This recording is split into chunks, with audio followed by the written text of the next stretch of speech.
Jemaat diundang berdiri. Marilah kita menyanyikan lagu pembukaan kita dari PKJ 11 sampai ayat 1 sampai dengan 3, inilah hari Minggu.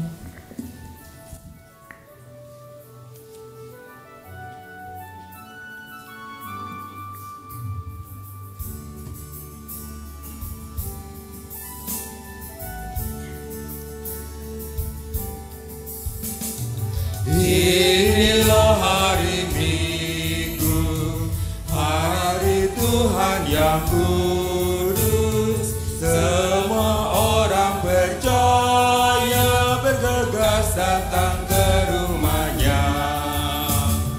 Dengarkanlah panggilannya, Yesus mengundang engkau.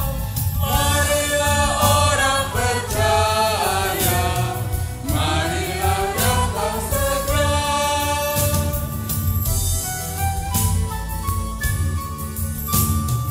Mari datang padanya, menyembah serta sujud. Mari datang bersyukur atas kasih karunia-Nya.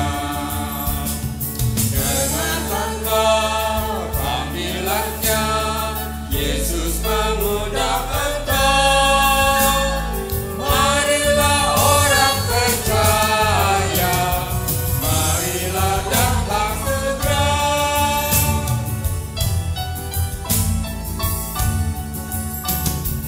Biarlah firman Tuhan membentuk hidup kita, menyatakan kasih-Nya ke seluruh penjuru dunia. Dengarkanlah panggilannya, Yesus mengundang engkau. Marilah orang percaya, marilah datang segera.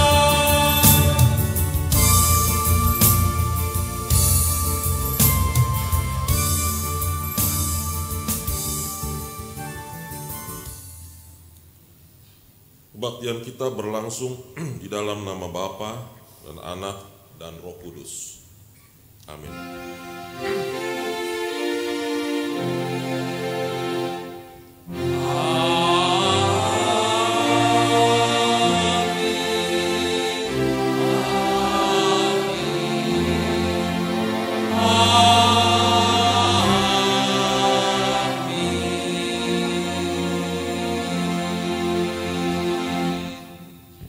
Kasih karunia dan damai sejahtera dari Allah Bapa kita dan dari Tuhan Yesus Kristus menyertai saudara sekalian. Dan menyertai saudara juga.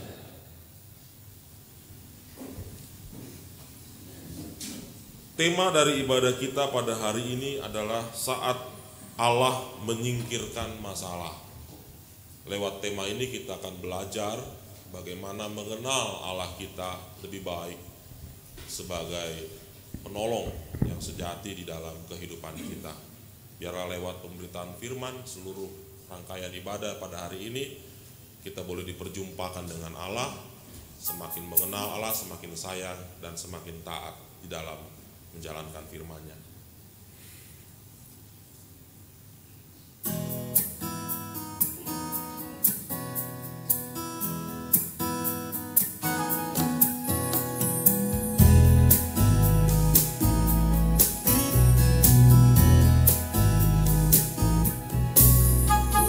Selalu berada di hadirat-Mu.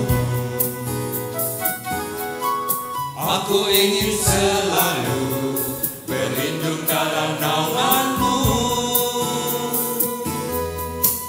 Di bawah kepak sayap-Mu, Kau bawaku terbang tinggi, melintasi langit biru, bagaikan Raja Wali.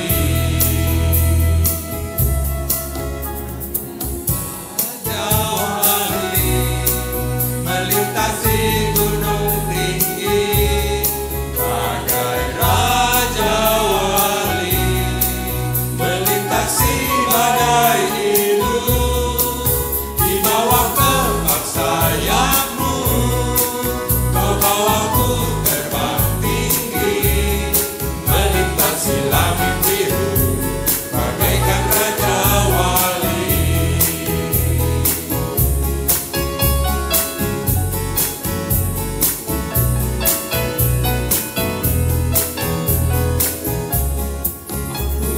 selalu berada di hadirat-Mu.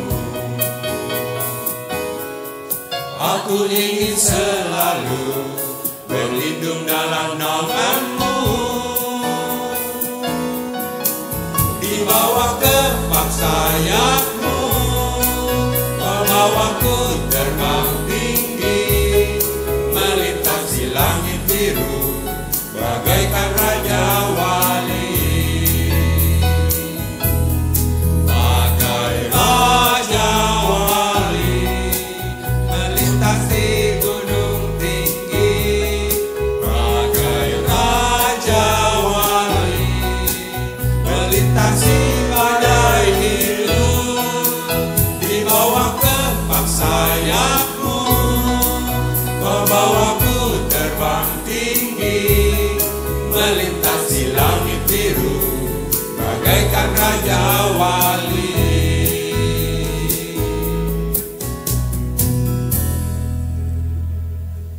Mari kita berdoa mengakui dan menyesali dosa kita. Bapa, kami datang pada saat ini di hadapan-Mu. Kami bersyukur untuk kehidupan yang Tuhan anugerahkan. Dan dalam menjalani kehidupan ini Tuhan juga memberikan begitu banyak anugerah dalam kehidupan kami. Sepatutnya kami boleh bersyukur untuk setiap anugerah yang Tuhan anugerahkan bagi kami. Namun acap kali dalam kehidupan kami tidak bersyukur kepada Tuhan. Manakala kami mengabaikan anugerah Tuhan itu dengan menjalankan apa yang menjadi keinginan daging kami sendiri, memuaskan hawa nafsu kami sendiri dalam kemarahan, dalam berbagai tindakan-tindakan yang bertentangan dengan kehendak Tuhan. Ya Bapa, sepatutnya lah karena perbuatan dosa yang kami lakukan, kami Engkau hukum. Namun di dalam kasih Yesus, anak-Mu yang tunggal yang Kau berikan bagi kami, Engkau berkenan untuk mengampuni segala salah dan dosa kami. Engkau melayakkan kami di hadapan-Mu, sehingga kami sebagai orang berdosa boleh hidup dalam pembenaran yang dilakukan oleh Tuhan sendiri. Bapa, untuk itu kami berterima kasih kepada Tuhan. Kami bersyukur kepadamu dan memohon kepadamu kiranya Kau senantiasa yang membimbing kami dalam menjalani kehidupan kami. Sebab tanpa Engkau di dalam kehidupan kami tidak mungkin untuk hidup benar seturut dengan kehendak Tuhan. Tidak mungkin kami melakukan apa yang baik di mata Tuhan. Sebab apa yang kami lakukan, yang meskipun menurut kami baik di mata kami, tapi mungkin jahat di mata Tuhan. Karena itu ya Bapa, tolong kami, supaya oleh pertolongan Roh-Mu yang kudus, kami dimampukan untuk menyelaraskan kehendak kami dengan kehendak Tuhan. Supaya apa yang kami lakukan bukan kehendak kami, tetapi kehendak-Mu ya Bapa. Dan supaya kami boleh hidup berkenan di hadapan-Mu.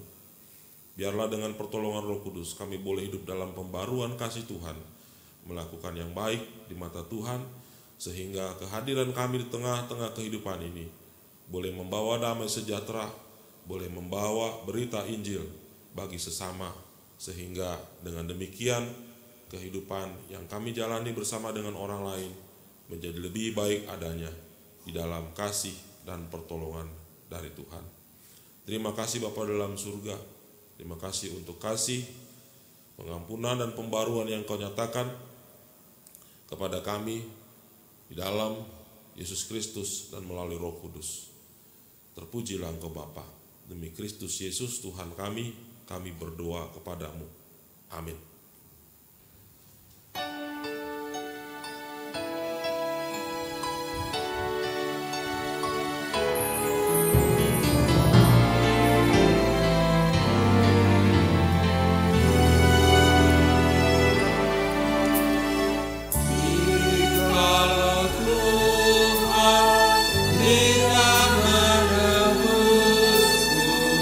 Dan Tuhan tidak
Buat kita yang sudah mengakui dosa dan menyesalinya, Tuhan menyediakan bagi kita anugerah. Lewat Yeremia pasal 29 ayat 11, Tuhan Allah berkata, "Sebab aku ini mengetahui rancangan-rancangan apa yang ada padaku mengenai kamu. Demikianlah firman Tuhan, yaitu rancangan damai sejahtera dan bukan rancangan kecelakaan, untuk memberikan kepadamu hari depan yang penuh harapan." Demikianlah berita anugerah dari Tuhan.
Saudara, sebelum kita membaca dan mendengarkan firman Tuhan,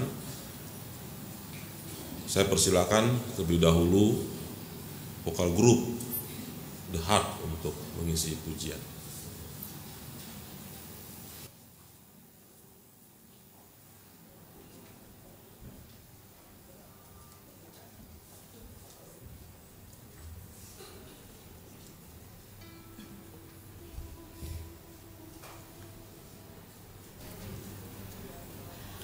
Sinar datang Sinar datang di hidupku, ada sinar datang dalam gelap, menerangi hatiku. Sinar terang yang dari surga, datanglah, sinarilah. Ada Raja datang ke dunia, Dia datang bagi aku dan engkau. Ada Raja datang ke dunia, membawa jalan bagiku. Dia sang Raja yang membawa jalan bagiku. Dia lebih terang dari sinar mentari, Anak Allah. Dia akan datang, bebaskanku untuk tebus dosaku. Di malam yang senyap, ada sukacita dari surga, sukacita bagi dunia. Sukacita datang dari surga, ku tunggu kedatanganmu. Sukacita surgawi akan datang ke dunia. Lebih terang dari sinar mentari, Anak Allah. Dia telah datang, bebaskanku untuk tebus dosaku. Di malam yang senyap, ada sinar datang dalam gelap. Sinar datang di hidupku, ada sinar datang dalam gelap, menerangi hatiku. Dia sinar terang, Dia Raja, Dia Anak Allah. Dia akan datang, Dia datang.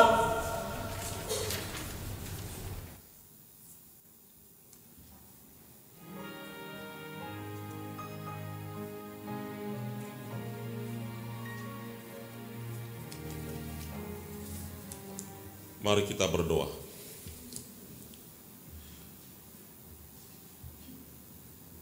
Kami datang saat ini di hadapan-Mu Tuhan, dalam kerinduan mendengarkan firman Tuhan.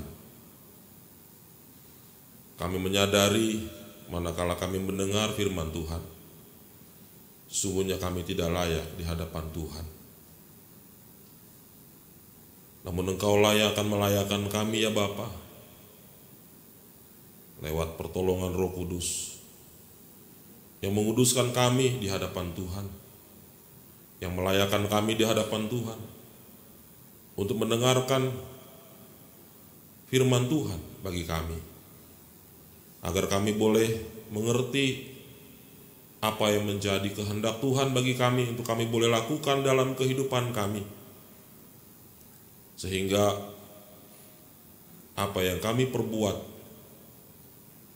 boleh berkenan di hadapan Bapa, memuliakan Bapa, dan juga membahagiakan kehidupan kami bersama dengan orang lain. Terima kasih untuk kelayakan yang Tuhan nyatakan lewat pertolongan Roh-Mu yang kudus. Terima kasih untuk kesediaan-Mu menyatakan firman-Mu bagi kami. Terima kasih untuk kesempatan kami boleh melakukan apa yang baik dan benar menurut kehendak-Mu. Biarlah semua yang kami lakukan, kami kembalikan bagi kemuliaan nama-Mu. Terima kasih Bapa. Demi Kristus Yesus Tuhan kami berdoa kepadamu. Amin. Dasar dari pemberitaan firman pada hari ini adalah Yesaya 41 ayat 1 sampai dengan ayat 7.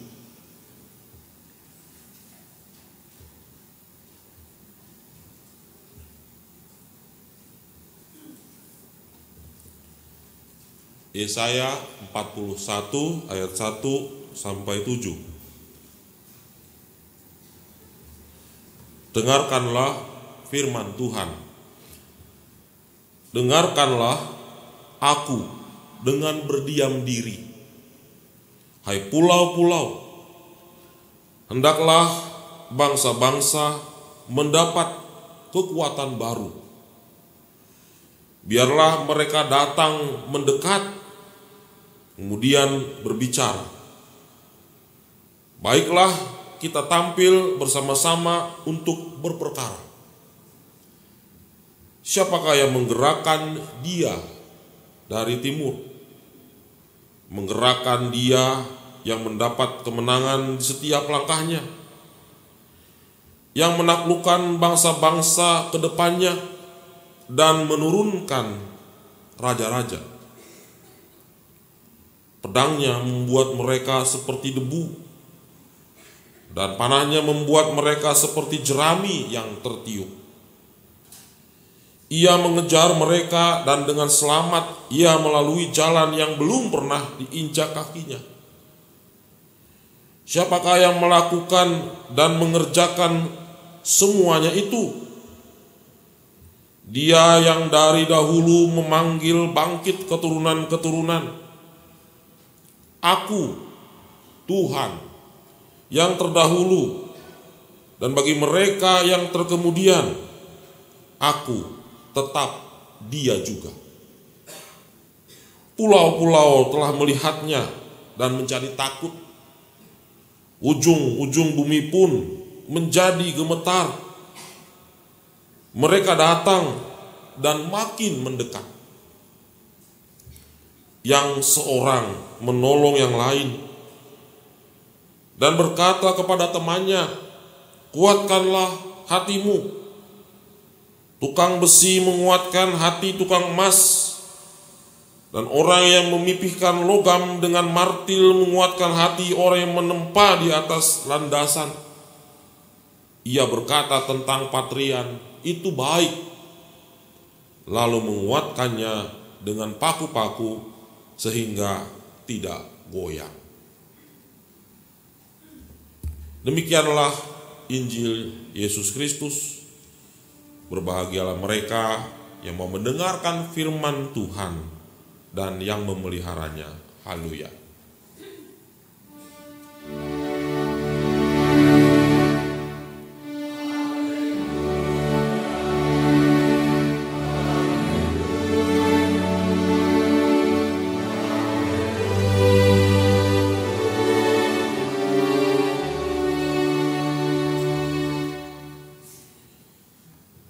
Hari Jumat yang lalu saya pergi ke Bandung naik motor.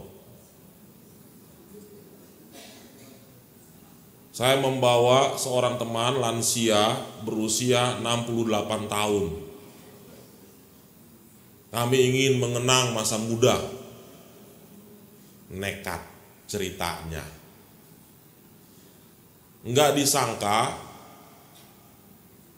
perjalanannya memakan waktu lebih lama daripada yang kami perkirakan. Dan disertai dengan hujan. Tiba di Cipatat, daerah Cipatat, karena naik motor kan nggak boleh masuk tol. Hujan deras. Saya dengan teman saya yang lansia ini memutuskan kita berhentilah. Itu kawasan pelatihan militer dan banyak hutan-hutan di situ. Kami melihat ada satu warung remang-remang di situ. Dan kami mampir untuk sekedar berteduh.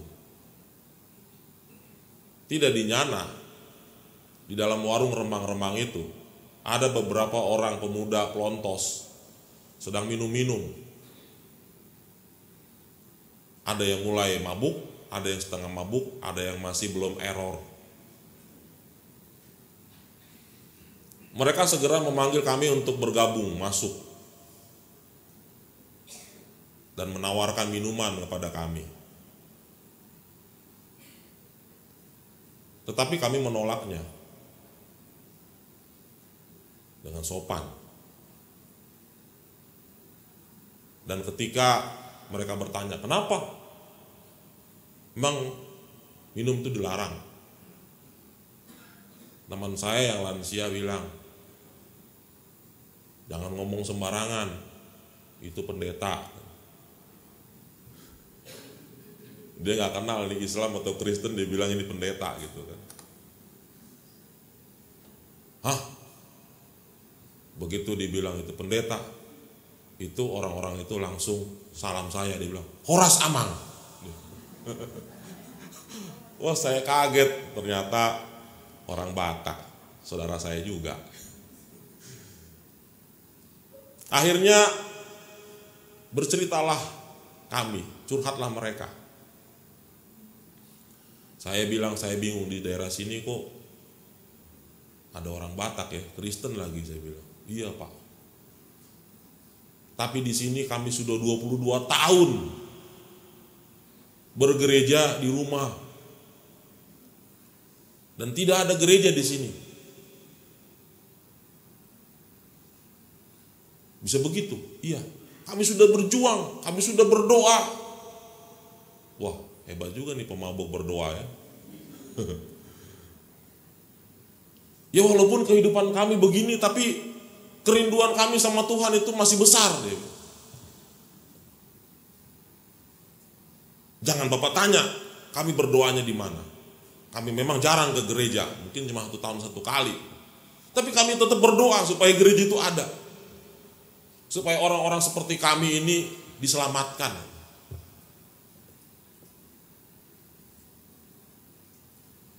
Saya bilang 22 tahun lama juga ya. Itulah kami cemburu dengan orang-orang Jakarta. Orang-orang Jakarta walaupun sulit tapi punya gereja. Tapi kami di sini beribadah sangat sulit. Kami harus diam-diam beribadah di daerah sini. Menurut mereka. Terakhir ada yang ngomong nih, matanya udah mulai, matanya udah setengah melihat ke bawah, ke atas, ke bawah, ke atas itu. Dia bilang, Tuhan itu tidak adil. Sambil gebrak itu. Wah. Kalau Tuhan adil, Tuhan tidak akan membiarkan kami seperti ini. Tuhan tidak akan pernah membiarkan gereja itu tidak ada di sini. Tuhan dengan segala kuasanya, dengan mujizatnya pasti bisa mengadakan gereja di sini. Dan orang-orang seperti kami tidak perlu menjadi pemabuk karena tidak ada gereja.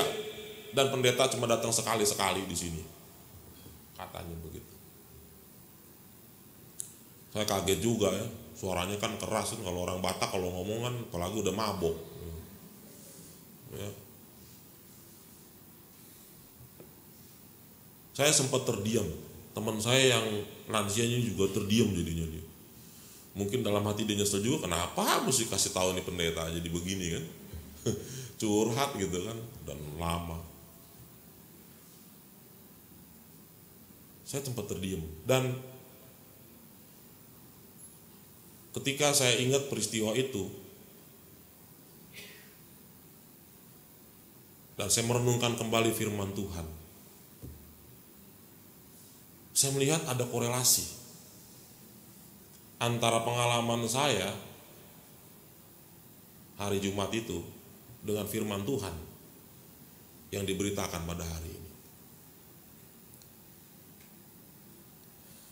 Tema pada hari ini kalau dilihat sepertinya biasa. Allah menyingkirkan masalah. Selesai. Tinggal kita berdoa, Tuhan singkirkan masalah, Tuhan selesaikan masalah. Karena Dia yang menyingkirkan masalah.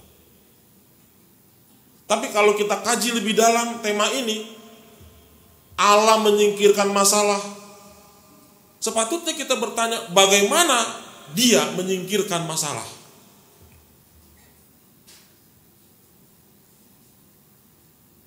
Apakah Dia menyingkirkan masalah dengan tangannya sendiri? Atau Dia bisa menyingkirkan masalah dengan tangan orang lain? Dan pertanyaan yang terkait dengan itu juga, mengapa Allah membiarkan masalah itu ada? Persis seperti pertanyaan si pemabuk. Mengapa Tuhan membiarkan 22 tahun sampai sekarang tidak ada gereja di Cipatat? Barang satu pun.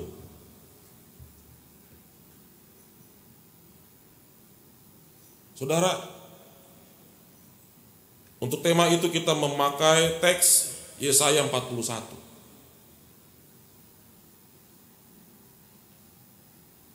Yesaya 41 adalah bagian dari keseluruhan kitab Nabi Yesaya yang disebut dengan Deutero Yesaya.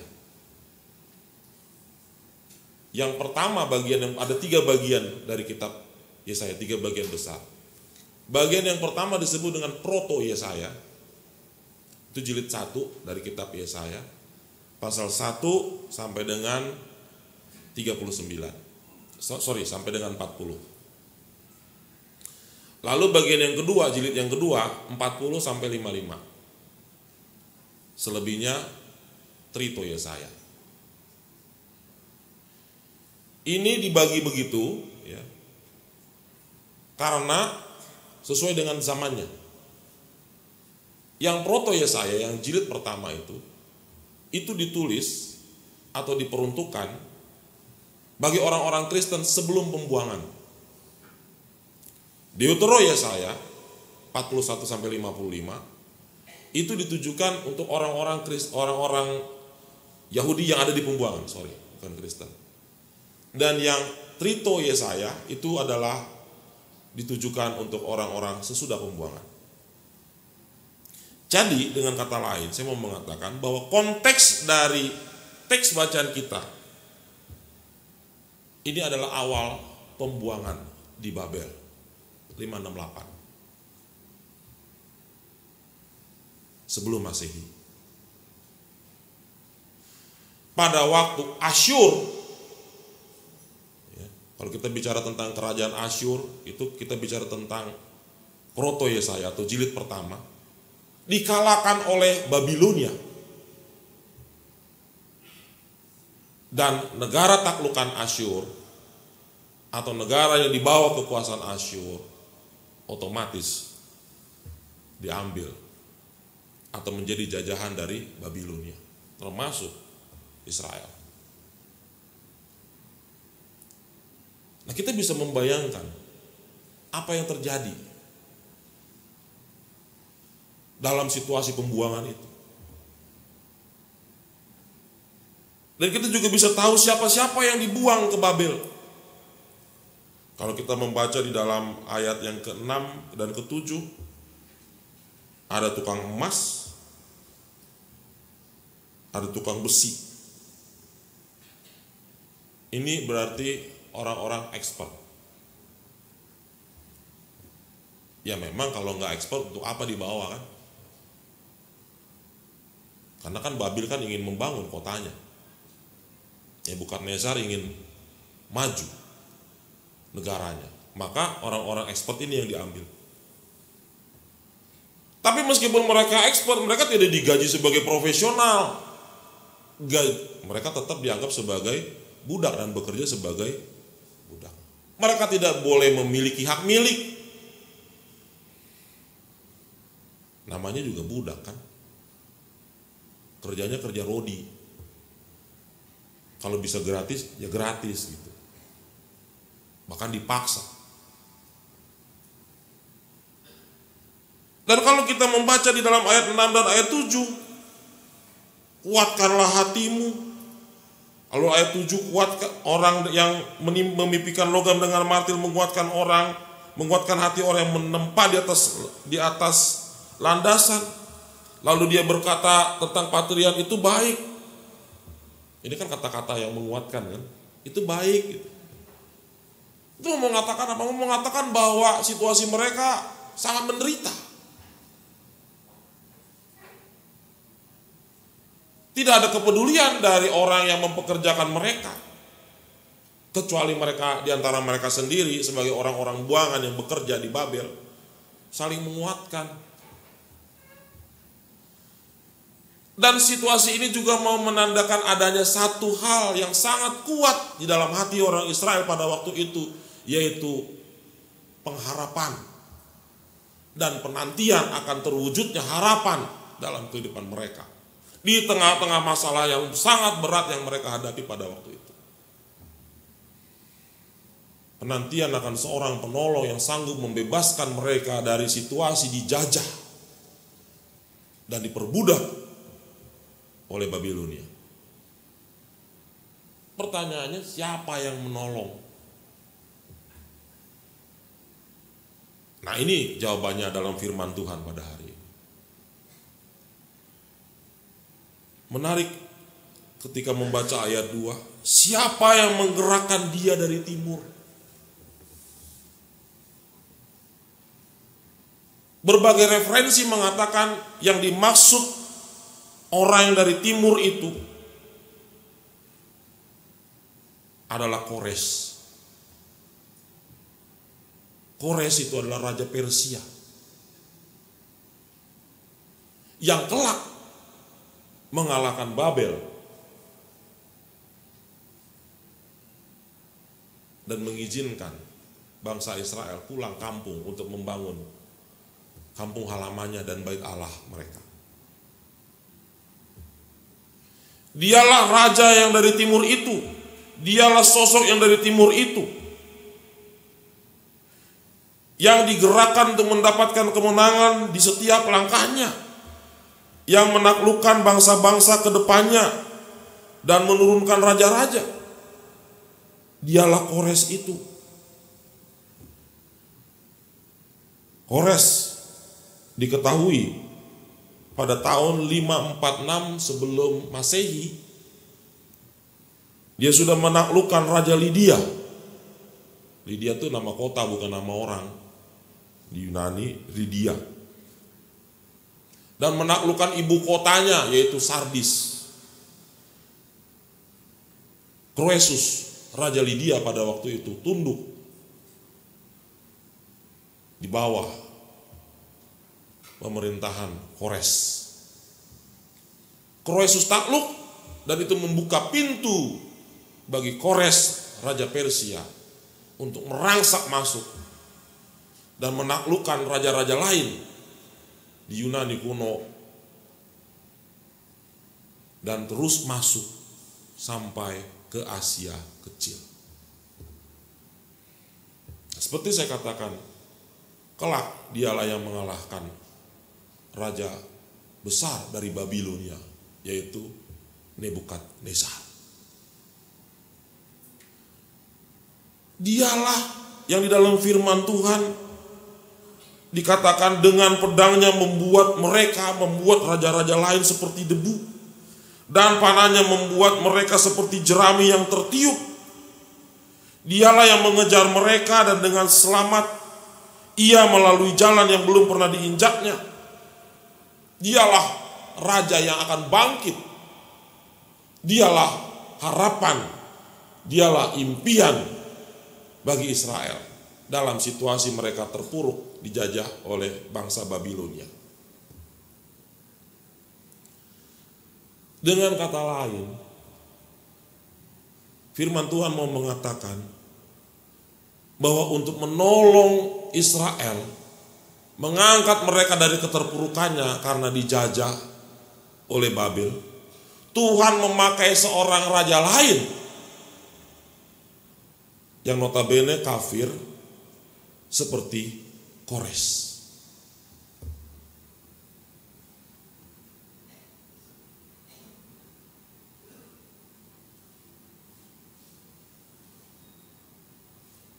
Kembali kepada pengalaman saya yang pertama tadi, yang saya ceritakan. Saya bilang kepada si pemabuk, menurut saya pertemuan kita hujan-hujan malam ini luar biasa. Iya Pak, luar biasa. Kami juga gak nyangka bisa ketemu dengan pendeta di hutan kayak gini. Kalian percaya gak bahwa ini adalah kehendak Tuhan? Iya Pak. Kok bisa Tuhan mempertemukan kita di sini? Dan yang kedua saya bilang, kalian percaya nggak Kalau kalian nunggu 22 tahun dan kalian bilang Tuhan gak berbuat apa-apa, sebetulnya Tuhan ingin supaya kalian yang berbuat. Mereka diam. Tapi kalian menghabiskan waktu sekian puluh tahun, saya nggak tahu berapa tahun kalian mabuk-mabukan di sini.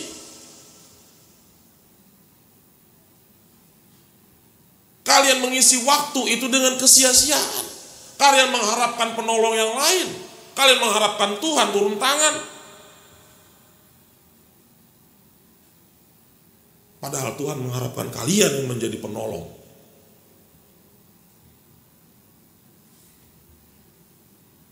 Ada satu yang mulai berani angkat bicara.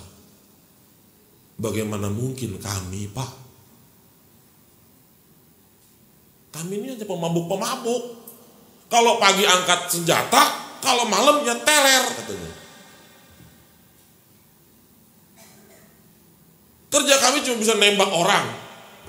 Tentara kan?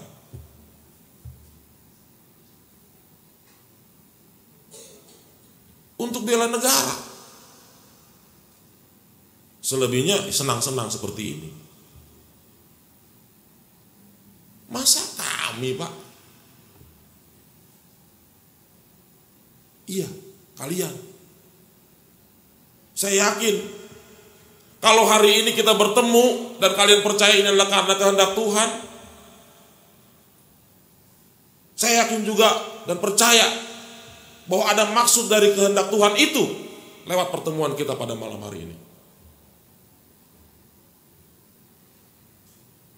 Coba pikir, kenapa juga kalian curhat soal 22 tahun gak ada gereja di sini, saya bilang. Iya, itu gak pernah kami pikirin, kami ngomong begitu aja. Kami juga ngomong begitu saja ketika kami mengatakan kami rindu orang-orang seperti kami ini diselamatkan. Ingat, saya bilang, di dalam Alkitab Tuhan memakai justru orang-orang yang kacau, saya bilang. Apa Paulus itu gak kacau? Kacau itu. Dia bunuhin orang, pakai nama kebenaran lagi, mengatasnamakan kebenaran, mengatasnamakan keyakinan iman. Itu kan kayak FPI itu, atau lebih parah lagi dia kayak ISIS gitu ya. Bunuh-bunuhin orang. Apa Hosea itu bukan orang yang kacau? Rumah tangganya berantakan, istrinya pelacur. Nabi loh, bisa jadi nabi dia. Apa enggak kacau juga si Petrus itu dan teman-temannya? Nelayan, orangnya keras kepala juga, sangat sanguin kan, ngomong dulu baru mikir gitu kan, bertindak dulu baru mikir.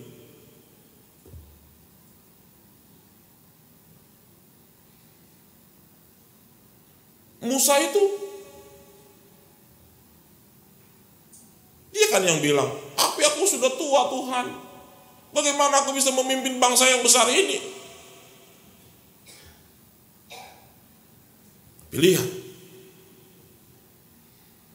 Tuhan menyatakan mukjizat, Tuhan menyatakan kuasanya dengan mengubah orang-orang dengan segala kelemahannya itu menjadi suatu kekuatan yang besar. Bahkan bangsa yang tegar tengkuk seperti Israel bisa dibawa keluar.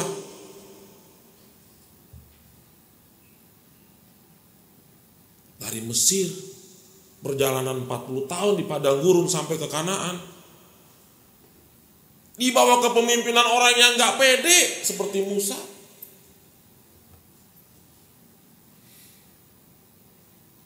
Saya yakinnya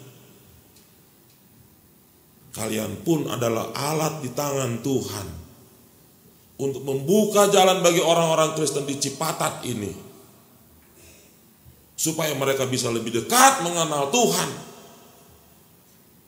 Dan itu harus dimulai dari perubahan dalam diri kalian sendiri.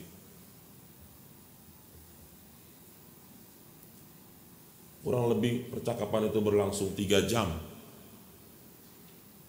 Jam 10 malam teman saya udah mulai ngantuk. Saya bilang kita terusin perjalanan ya. Oh iya maaf Pak Pendeta, ini jadi curhatnya panjang. Sebenarnya masih banyak yang kami ingin bicarakan, tapi terima kasih. Dan yang tidak disangka-sangka, mereka memeluk kami, dipeluk, bener dipeluk. Saya kaget, sekaget-kagetnya, dan teman saya juga kaget, dipeluk dan mereka menangis. Tentara. Saya sungguh sangat terharu. Dan saya bilang sama teman, inilah ya kita nekat naik motor dari Jakarta ke Bandung. Nggak ada pikiran apa-apa dalam benak kita, tapi kita bisa jadi berkat juga ya buat orang lain. Ya, itu Tuhan pakai kita, Pak.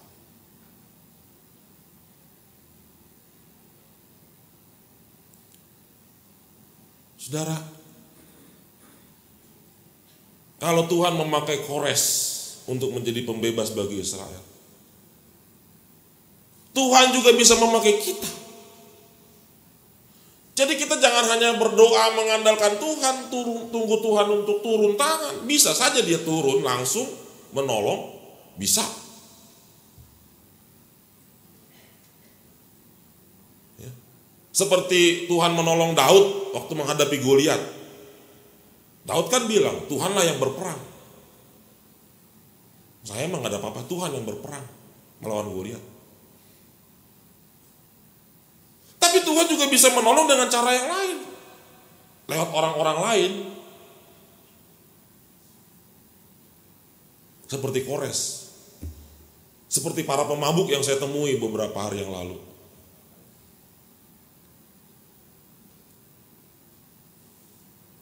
Jadi bukan cuma pendeta.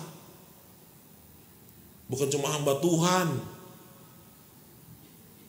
Kita semua pun bisa dipakai oleh Tuhan untuk menjadi alat yang luar biasa, membawa perubahan dalam kehidupan kita, mengatasi berbagai masalah di dalam kehidupan kita, baik dalam kehidupan keluarga, kehidupan gereja maupun kehidupan masyarakat.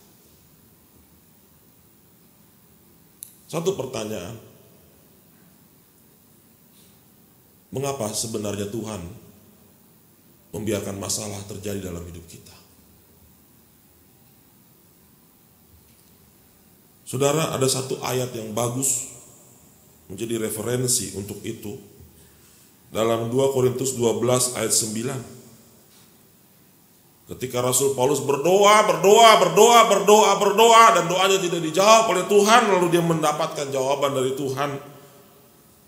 Tetapi jawab Tuhan kepadaku, cukuplah kasih karuniaku bagimu, sebab justru dalam kelemahanlah kuasaku menjadi sempurna. Lalu Rasul Paulus berkata, sebab itu terlebih suka aku bermegah atas kelemahanku, supaya kuasa Kristus turun menaungi aku. Banyak orang bangga dengan kelebihannya, dan sangat sedikit orang yang bangga dengan kelemahannya. Tapi kita orang-orang Kristen diajarkan oleh firman Tuhan, kita patut berbangga dengan kelemahan kita dan bukan hanya dengan kelebihan kita. Bangga bukan berarti sombong ya.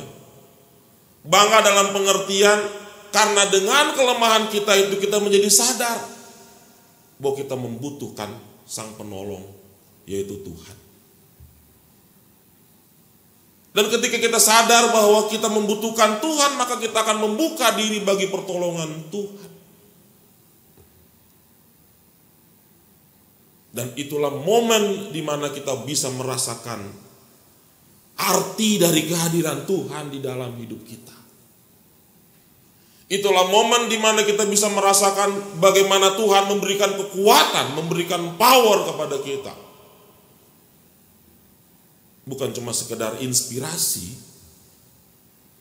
tapi kekuatan, dinamika yang menggerakkan kita untuk mampu melakukan berbagai perkara yang sulit dalam hidup kita.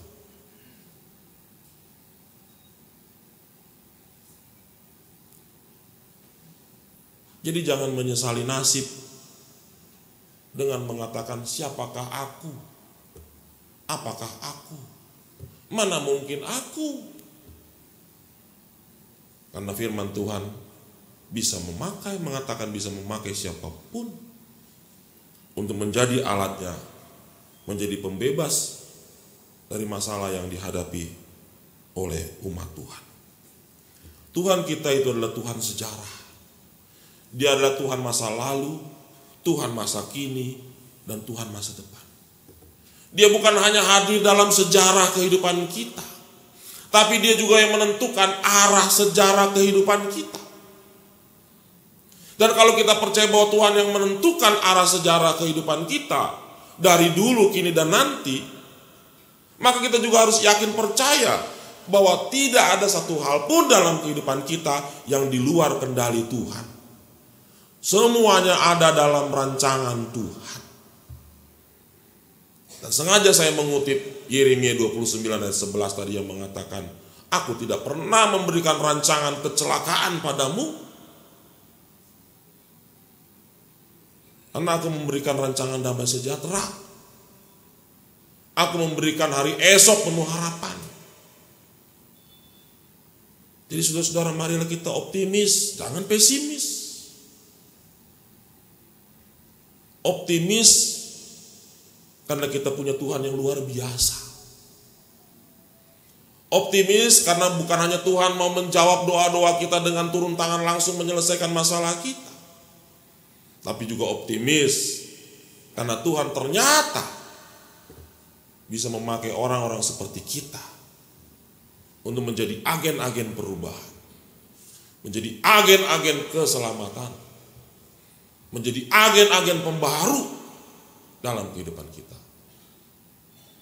Asal kita sungguh-sungguh mau membuka diri dalam kesadaran kita yang penuh akan kekuasaan Tuhan dan kehadiran Tuhan dalam hidup kita.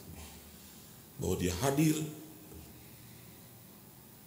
Dia menolong, dan Dia memampukan kita untuk menyelesaikan berbagai masalah, apapun itu dalam kehidupan kita. Tuhan memberkati. Amin.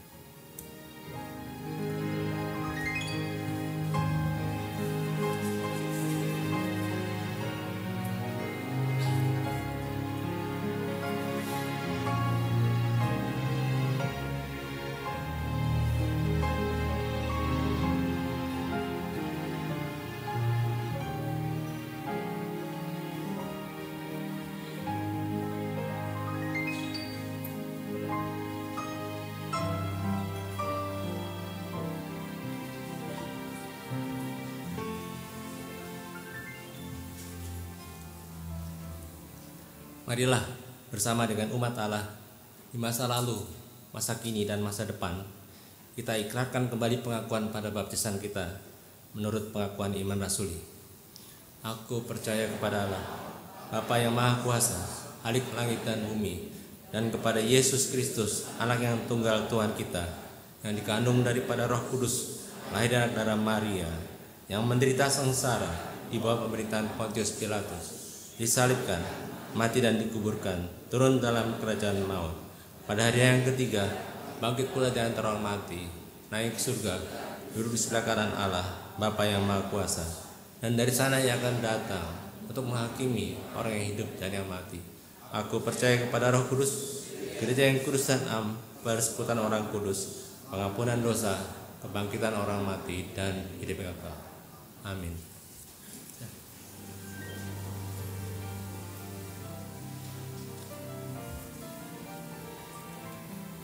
Mari kita berdoa. Terima kasih Tuhan, lewat pemberitaan firman-Mu hari ini Engkau ingatkan kami betapa Tuhan sangat mencintai kami. Lebih dari apapun yang ada di dunia ini, Engkau mengasihi kami. Karena kami boleh melihat cinta kasih Tuhan itu lewat pengorbanan-Mu di kayu salib, lewat pertolongan-Mu bagi bangsa Israel, lewat berbagai macam pengalaman sejarah yang boleh menginspirasi kami, memperlihatkan kepada kami betapa Tuhan itu luar biasa. Engkau boleh turun tangan, bahkan lewat orang-orang yang tidak diperhitungkan sama sekali. Kau bisa memakai mereka untuk menjadi alat yang luar biasa, mendatangkan sukacita, mendatangkan keselamatan, mendatangkan perubahan, sehingga masalah itu dapat disingkirkan.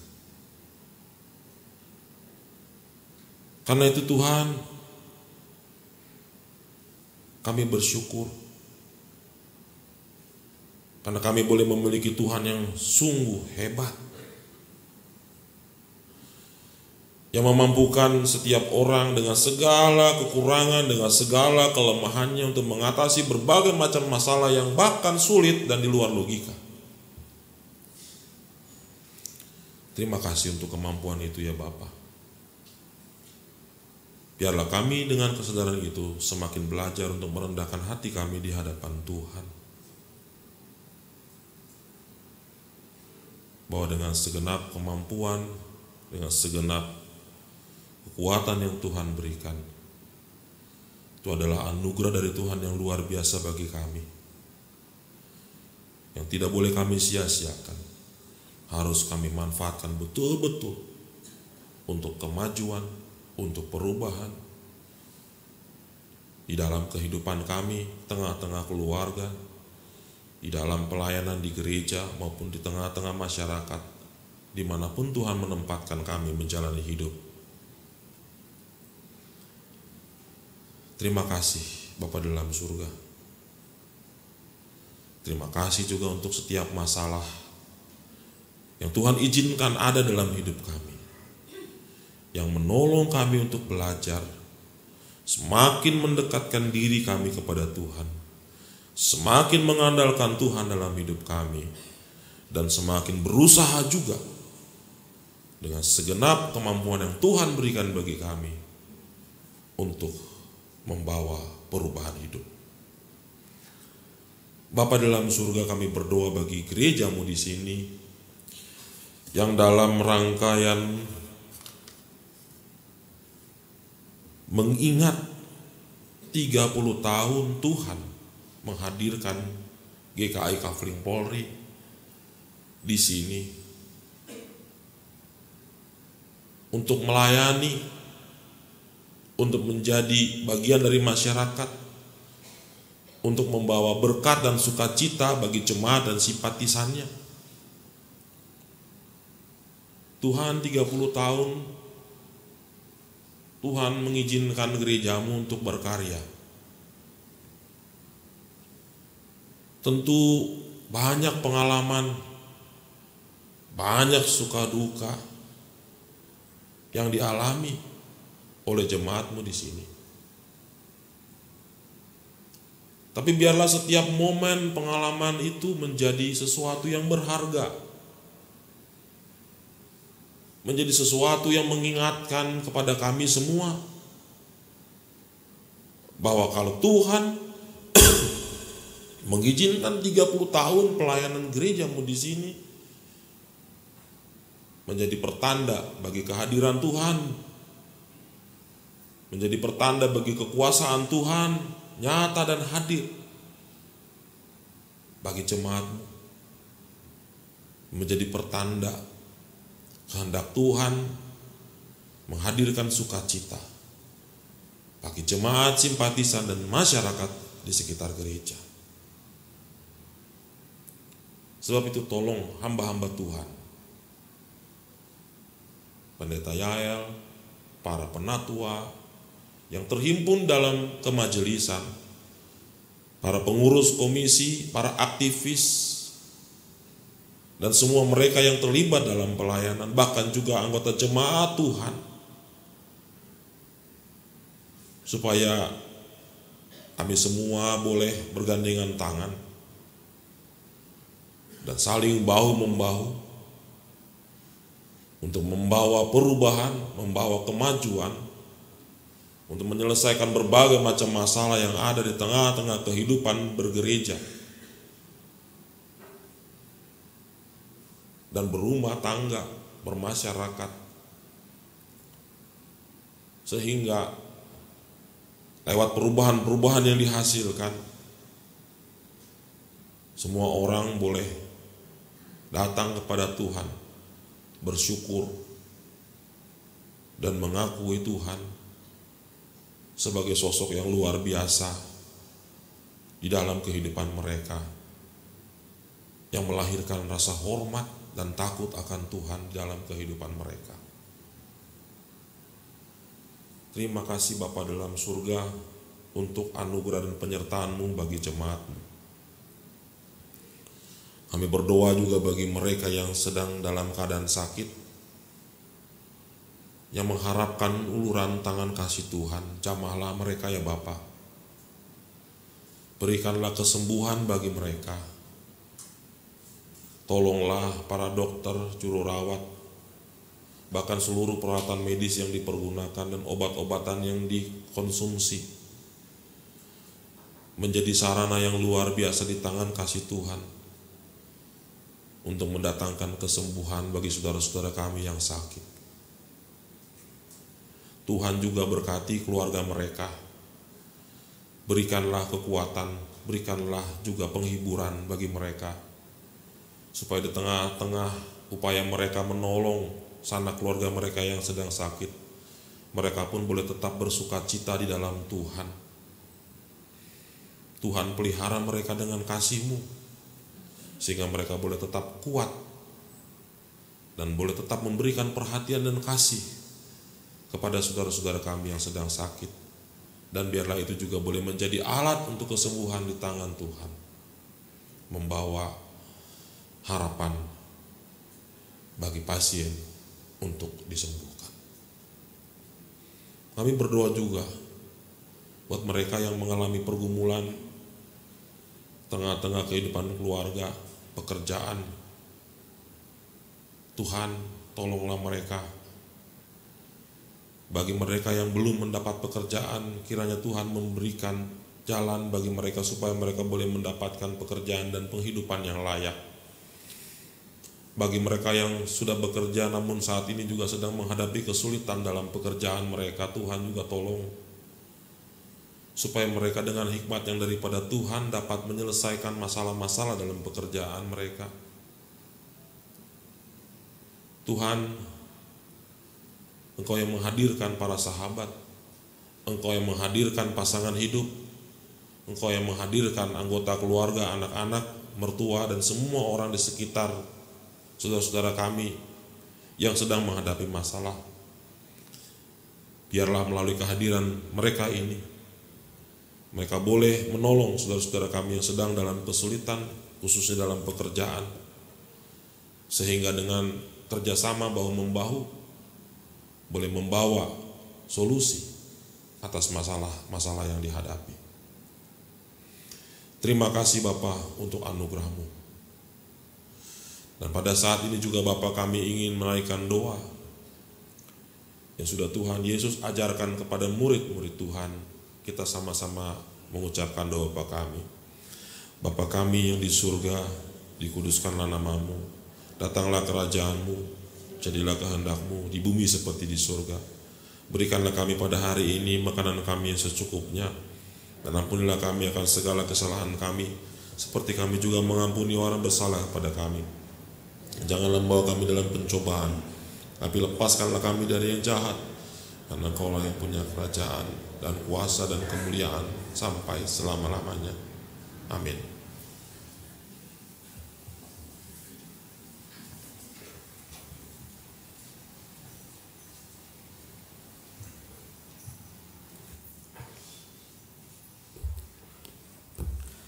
Jemaat diberi kesempatan untuk mempersembahkan persembahan syukurnya.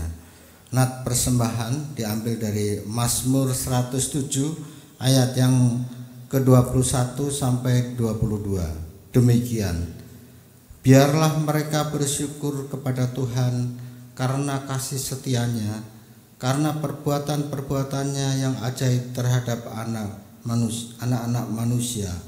Biarlah mereka mempersembahkan kurban syukur dan menceritakan pekerjaan-pekerjaannya dengan sorak-sorai.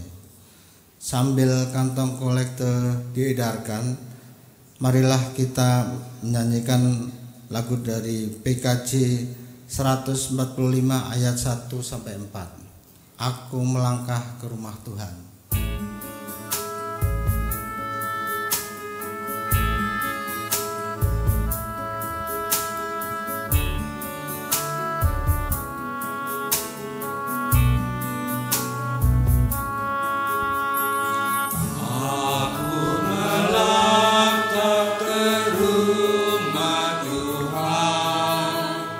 Dalam iringan umat Kristus.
kita dalam doa. Tuhan, Bapa kami yang ada di surga, terima kasih dan puji syukur kami panjatkan kepadamu atas segala berkat serta anugerah yang telah Tuhan berikan kepada kami. Saat ini kami menyerahkan persembahan yang asalnya dari Tuhan. Terimalah persembahan kami ini ya Tuhan, sebagai ucapan syukur dan terima kasih kami kepada Tuhan. Kiranya Tuhan pula yang akan memberkati dan menguduskan persembahan kami ini agar berguna bagi pelayanan kerajaan Tuhan di tempat ini. Ajarkan pula kepada kami agar kami dapat mempersembahkan hidup kami demi kemuliaan nama Tuhan. Hanya di dalam nama Tuhan Yesus kami berdoa dan mengucap syukur. Amin. Marilah kita dengan tetap berdiri kita menyanyikan lagu penutup dari PKJ 123 dengan Yesus di dalam perahu.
Saudara, arahkanlah hatimu kepada Tuhan. Jadilah saksi Kristus. Terpujilah Tuhan. Ini pulanglah dalam damai sejahtera dan terimalah berkat dari Tuhan. Tuhan memberkati kita dan melindungi kita. Tuhan menyinari kita dengan wajah-Nya dan memberikan kita kasih karunia. Tuhan menghadapkan wajah-Nya kepada kita dan memberikan kita damai sejahtera. Haleluya. Amin.